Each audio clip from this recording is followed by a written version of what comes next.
Hello friend, welcome back to my channel. बच्चों, chapter 5 arithmetic progression exercise 5.1। बच्चों, मैं इसका क्वेश्चन नंबर फर्स्ट करा चुकी हूँ। आप मेरी पिछली वीडियो चेक कर सकते हैं। आज क्वेश्चन नंबर सेकंड करेंगे। सेकंड में क्या निकालनी है? एपी सीरीज दी है। एपी के लिए हमें क्या निकालनी है?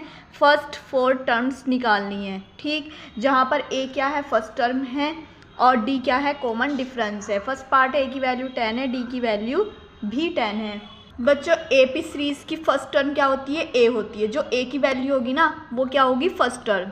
अगर उसके बाद दूसरी टर्म निकालनी है तो वो कौन सा फॉर्मूले से निकालेंगे हम? ए प्लस डी, मतलब कॉमन डिफरेंस प्लस कर देंगे। उसके बाद अगर तीसरी टर्म निकालनी है तो ए प्लस 2d हो जाएगा। अगर चौथी टर्म निकालनी है तो ए प्लस 3d, मतलब चौथी निकालनी है तो यहाँ पर 3 रखना है, पाँचवीं निकालनी है तो यहाँ पर 4 रखना है, एक कम करके रखना है।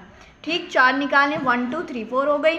अब हमारे पास बच्चों ध्यान से सुनिए, ए की वैल्यू कितनी है? 10। फर्स्ट टर्म निकल चुकी है 10। अब दूसरी निकालेंगे कैसे? ए प्लस डी करके, मतलब 10, डी की भी वैल्यू कितनी है? 10। ठीक, बाद में हम प्लस कर लेंगे। अब यहाँ पर ए की वैल्यू कितनी है? 10, 2 मल्टीप्लाई डी की वैल्यू कितनी है? 10। यहाँ पर ए की वैल्यू कितनी है? 10 और डी की वैल्यू भी कितनी है? 10। बस अब कुछ नहीं करना, अब सॉल्व करना है। 10 ये कितना हो जाएगा? 20। बच्चे इसको सॉल्व करेंगे। 10 2 ज़ा 20, 20 प्लस 10 ये कितना हो जाएगा? 30। और इसको निकालेंगे, 10 3 ज़ा 30, 30 प्लस 10 40 हो जाएगा। तो बच्चों, हमारी ए पी की एफ टर्म निकल चुकी हैं 10, 20, 30, 40। ठीक, अगर बच्चों इस तरह का भी क्वेश्चन पूछ लिया जाता है कि हमारी ये ए पी सीरीज़ है या नहीं, वो कैसे पता लगाते हैं हम? कॉमन डिफरेंस सेम होना चाहिए। 20 में से 10 माइनस करोगे 10 आएगा, 30 में से 20 माइनस करोगे 10 आएगा, 40 में से 30 माइनस करोगे 10 आएगा। तो कॉमन डिफरेंस सेम बैठ रहा है तो ए पी सीरीज़ हो जाती है। इस तरह से क्वेश्चन आगे को मिलेगा आपको, कैसे चेक कर सकते हैं हम। तो हमें फर्स्ट 4 टर्म निकालनी थी। फर्स्ट ये हो गई, सेकेंड ये हो गई, थर्ड ये हो गई, फोर्थ ये हो गई। यही हमारा बच्चों क्या है? आंसर। बच्चों, सेकंड पार्ट के लिए ए की वैल्यू कितनी है? -2, डी की वैल्यू कितनी है? 0। ये फॉर्मूला है first term, second term, third term, fourth term. बस अब इस फॉर्मूले में वैल्यू डालनी है हमें। ये कितना हो जाएगा? -2, ए की जगह -2, डी की जगह कितना रखेंगे? 0, ए की जगह -2, डी ये पूरा ही क्या हो जाएगा? 0 हो जाएगा। ए की जगह -2 और बच्चों ये भी पूरा क्या हो जाएगा? 0। -2 -2 -2। तो ये क्या आ गई हमारी A P series? First term, second term, third term, fourth term. ठीक, बच्चों ए पी सीरीज लिख दी है। First term, second term, third term, fourth term. Value डालेंगे, ए की जगह 4 और ये कितना हो जाएगा? डी की जगह -3, ए की जगह 4, डी की जगह कितना रखेंगे बच्चों? -3, ए की जगह 4 और डी की जगह कितना रखेंगे? -3। अब इसको हम सॉल्व कर लेते हैं। फर्स्ट टर्म तो 4 ही रहेगी। सेकेंड टर्म बच्चों प्लस माइनस क्या हो जाएगा? -4 में से 3 माइनस करेंगे, क्या बचेगा? 1। और ये कितना हो जाएगा? 4 प्लस माइनस माइनस 2 3 ज़ा 6, 4 प्लस माइनस माइनस 3 3 ज़ा 9, 4। सेकेंड टर्म आ गई है 1। थर्ड टर्म क्या आएगी? 4 में से हमें ये माइनस करना है, ये बचेगा हमारे पास -2 और बच्चों ये कितना बचेगा? -5। ठीक, तो ए पी सीरीज़ की टर्म ये आ गई हमारे पास 4, दूसरी टर्म आ गई 1, थर्ड टर्म आ गई -2 और चौथी टर्म आ गई -5। बच्चों ये फार्मूला लिख दिया है मैंने। -1 और डी की जगह कितना रखेंगे बच्चों? 1/2। ए की जगह कितना रखेंगे? -1, 2 मल्टीप्लाई डी की जगह 1/2, ए की जगह -1, 3 की जगह 3, डी की जगह 1/2। तो बच्चों कितना हो जाएगा? ये -1। यहाँ पर हम एलसीएम लेंगे, कितना हो जाएगा? -2 + 1 और 2 से 2 कैंसिल कर देंगे, -1 + 1 और ये कितना हो जाएगा? यहाँ पर 2 हम क्या ले लेंगे बच्चों? एलसीएम ले लेंगे, -2 + 3। अब सॉल्व कर लेते हैं। क्या बचा? -1, यहाँ पर बचेगा -1/2, ये 0 हो जाएगा बच्चों और ये कितना बचेगा? 1/2। तो बच्चों हमारी ये ए पी सीरीज़ आ गई है।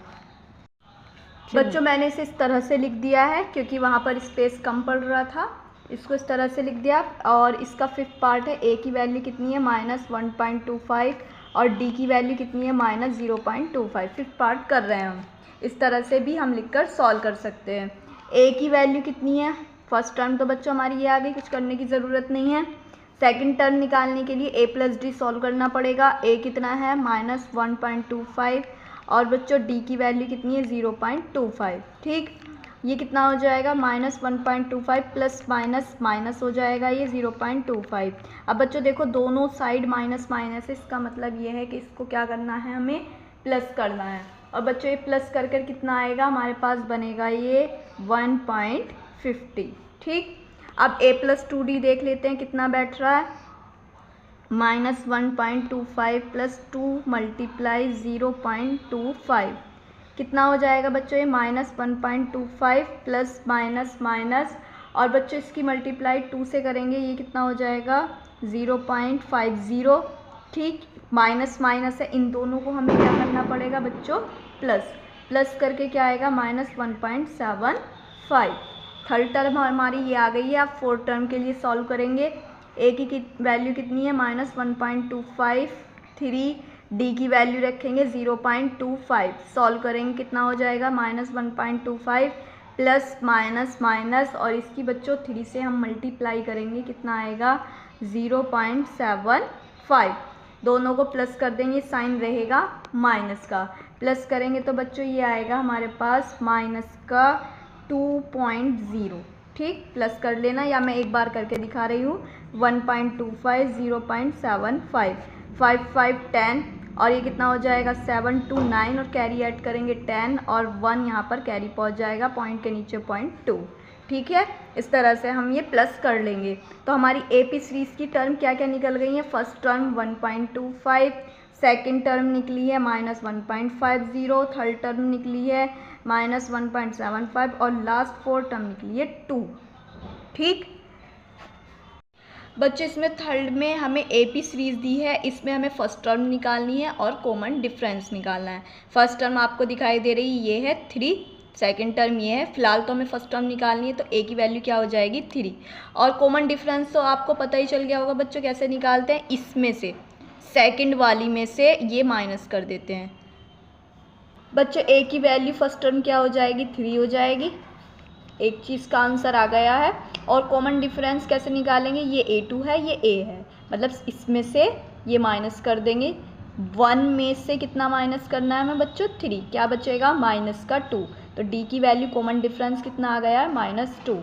नेक्स्ट पार्ट बच्चों, a की वैल्यू कितनी हो जाएगी, फर्स्ट टर्म कितनी है -5, तो एक तो हमारा ये आंसर मिल गया है। और कॉमन डिफरेंस -1, और इसको माइनस करना है -5 को। ठीक, -5 को इस ब्रैकेट में लिख दिया क्योंकि माइनस पहले से ही था मेरे पास, तो ये कितना हो जाएगा माइनस माइनस प्लस, और ये बचेगा 4। तो कॉमन डिफरेंस कितना आ गया हमारे पास 4। बच्चों ए की वैल्यू कितनी आ जाएगी 1/3, फर्स्ट टर्म आ गई हमारे पास। ठीक, कॉमन डिफरेंस कैसे निकालते हैं, a2 में से a माइनस करके, मतलब सेकंड में से कितना माइनस करेंगे बच्चों, ये 1/3। ठीक, अब इसका एलसीएम क्या आ जाएगा 3 आ जाएगा, और ये कितना बचेगा 4/3। तो d की वैल्यू कितनी आ गई 4/3। बच्चों यहाँ पर फर्स्ट टर्म क्या हो जाएगी 0.6, फर्स्ट टर्म को किससे नोट करते हैं a से, तो a की वैल्यू कितनी हो गई 0.6।